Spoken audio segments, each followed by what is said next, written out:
नमस्कार बंधुरा आमी पारमिता और सकल के स्वागत जानाई आमार रान्नाघरे। आज के आमी बानाबो दई पनीरेर एकटी सुस्वादु रेसिपि। एटा किन्तु एकटी निरामिष पद, आमिषेर दिनेও रान्ना करते पारेन, खेते किन्तु खूबই भालो लागबे। और এই পদটি भात বা রুটি পরোটা লুচি सब কিছুর সাথে খেতে কিন্তু বেশ ভালো লাগবে। এখানে আমি প্রথমে 500 মতো পনির বেশ বড় সাইজ করে কেটে নিয়েছি আর দিয়ে দিয়েছি পরিমাণ মতো দই, সামান্য নুন, আদা, জিরে, লঙ্কা আর হলুদ দিয়ে ভালো করে একটি ব্যাটার তৈরি করে নিয়েছি। এখানে আমি 200 গ্রাম মতো দই ব্যবহার করেছি। এখানে ব্যাটারটা রেডি করে রেখে আমি একটি টমেটো আর খানিকটা কাজু বাদাম দিয়ে একটা পেস্ট বানিয়ে নিয়েছি।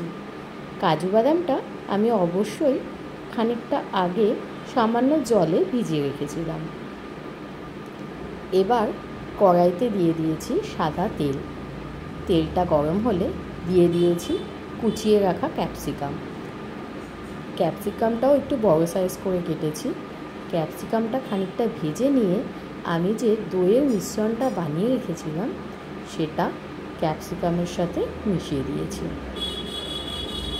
আমার রেসিপি যদি আপনাদের ভালো লাগে অবশ্যই ভিডিওটিতে একটি লাইক আর চ্যানেলটি সাবস্ক্রাইব করে পাশে থাকার অনুরোধ রইল। আর পুরনো দর্শক বন্ধুদের অনেক ধন্যবাদ আমার পাশে থাকার জন্য। আর প্রত্যেক বন্ধুকে অনেক ধন্যবাদ এত সুন্দর কমেন্ট করে আর আমার পাশে থাকার জন্য। আপনাদের সকলকে অনেক ধন্যবাদ। আচ্ছা, এরই মধ্যে আমি দিয়ে দিয়েছি টমেটো আর কাজু বাদামের পেস্ট। খানিকটা ভালো করে নেড়েচেড়ে দিয়ে দিয়েছি সামান্য জল। এই পনিরের রেসিপিটা একটুখানি গামাখাই থাকবে আর খেতে কিন্তু এই রেসিপিটা দুর্দান্ত লাগে।